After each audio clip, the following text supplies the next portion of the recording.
మున్సిపాలిటీలో జరిగినటువంటి సంఘటన పట్ల ఢిల్లీలో మా పార్టీ జాతీయ అధ్యక్షులు తీవ్రమైనటువంటి ఆవేదన వ్యక్తం చేయడం జరిగింది. వారు రాష్ట్ర అధ్యక్షుల వారికి ఫోన్ చేశారు. ఆ తర్వాత నాతో కూడా మాట్లాడారు.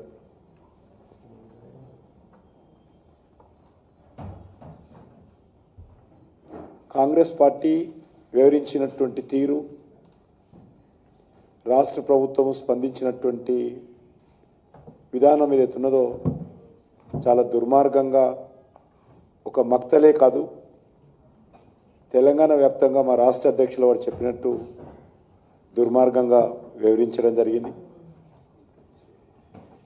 ఈరోజు మనం చూస్తూ ఉన్నాము, విచ్చలవిడిగా ఇంటింటికి ఇచ్చినటువంటి డబ్బు కాకుండా పోలింగ్ బూత్ల వారీగా ఓపెన్గా పోలీసుల ముందు, అధికారుల ముందు, పోలింగ్ బూత్ లోపల, పోలింగ్ బూత్ బయట మా పార్టీ తరఫున మేము పోలింగ్ బూత్ ఆఫీసర్ కానీ పోలీస్ అధికారులకు కానీ ఎవరికి కంప్లైంట్ చేసినా రాష్ట్ర ఎన్నికల కమిషన్ నుంచి కానీ పోలీస్ నుంచి కానీ ఏ రకమైనటువంటి స్పందన లేదు. అసలు స్టేట్ ఎలక్షన్ కమిషన్ అనేది ఉన్నదా? వాళ్ళు రూపకల్పన చేసినటువంటి విధి విధానాలు అమలు చేస్తున్నారా? అటువంటిది లేదు. ఎందుకంటే కాంగ్రెస్ పార్టీ ప్రభుత్వము, బీఆర్ఎస్ పార్టీ లేదా కాంగ్రెస్ పార్టీ బీఆర్ఎస్ పార్టీ రెండు కూడా డబ్బులను నమ్ముకున్నారు. డబ్బులను నమ్ముకొని ఎలక్షన్స్లో వివరించిన విషయాన్ని మనం చేస్తా ఉన్నాను. వాళ్ళు ప్రజల్లో తిరిగిన తర్వాత కాంగ్రెస్ పార్టీ పట్ల వ్యతిరేకత, బీఆర్ఎస్ పార్టీ పట్ల స్పందన లేకపోవడము, ఈరోజు వాళ్ళు డబ్బును నమ్ముకొని మరి ఈరోజు చాలా దుర్మార్గంగా వివరించారు. భవిష్యత్తులో ఎవరైనా ప్రతిపక్ష పార్టీలకు సంబంధించి సేవాభావనతో రాజకీయాలకు వచ్చే పరిస్థితి లేదు. కౌన్సిలర్ ఎలక్షన్స్లో కూడా ఓటుకి 20,000, 10,000, 5,000, 3,000 ఇస్తే ప్రజాస్వామ్య వ్యవస్థ ఏ రకంగా ఉంటుంది? ఏ రకంగా మనము మున్సిపాలిటీలో ఒక కౌన్సిలర్గా, కార్పొరేటర్గా ప్రజలకు సేవ చేయగలుగుతాము? చాలా దురదృష్టకరమైనటువంటి సంఘటన. ఈరోజు భారతీయ జనతా పార్టీకి సంబంధించి అనేక కంప్లైంట్లు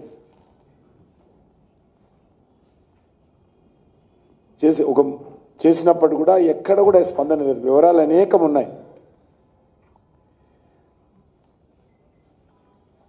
అయినప్పటికీ కూడా ఇంత దౌర్జన్యము, అధికార దుర్వినియోగము, విచ్చలవిడిగా పంపిణీ చేసినప్పటికీ కూడా డబ్బులు భారతీయ జనతా పార్టీ మంచి ఫలితాలను ఈ ఎలక్షన్స్లో సాధిస్తాము. ఆ రకమైనటువంటి మా పార్టీ స్పందన బాగా లభించింది. చివరగా ఎలక్షన్ కోడ్ ఉంది ఈరోజు. బహుశా కౌంటింగు ఈవెన్ మున్సిపల్ చైర్మన్ అయ్యేంత వరకు కూడా ఎలక్షన్ కోడ్ ఉంటాయి. దాని రూల్స్ ఏందో ఇంకా తెలియదు నాకు పూర్తిగా. కానీ ఎలక్షన్ అవుతూ ఉంటే తెలంగాణ వ్యాప్తంగా ఉన్నటువంటి మున్సిపాలిటీస్, మున్సిపల్ కార్పొరేషన్ సంబంధించినటువంటి ఎలక్షన్ జరుగుతూ ఉంటే ఈరోజు అనేక మంది ఐఏఎస్ ఆఫీసర్ని ట్రాన్స్ఫర్ చేశారు. అసలు ఈ ఎలక్షన్ కమిషన్ ఎందుకు, దానికి విధి విధానాలు ఎందుకు, నామ్స్ ఎందుకో నాకైతే అర్థం కాలేదు. అనేకమైనటువంటి మున్సిపాలిటీస్కు,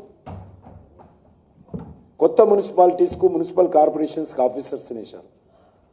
అనేకమైనటువంటి వివిధ మంత్రిత్వ శాఖలకు సంబంధించినటువంటి అధికారులను ఈరోజు ట్రాన్స్ఫర్ చేయడం, కొత్త వాళ్ళని వేశారు. రెండవది, 3 కార్పొరేషన్స్ కొత్తగా క్రియేట్ చేశారు. అంటే 1+2. ఇది కూడా ఎలక్షన్కి సంబంధించినటువంటి విధి విధానాలను వయలేట్ చేసినట్టే.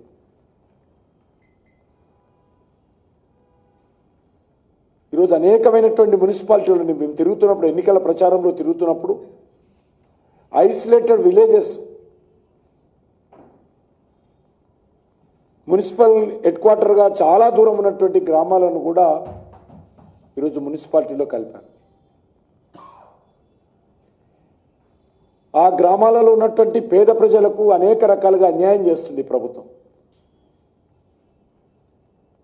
జీ రామ్జీ పథకం, ఉపాధి హామీ పథకం మున్సిపాలిటీలో కలవడం ద్వారా వాళ్ళు కోల్పోతారు.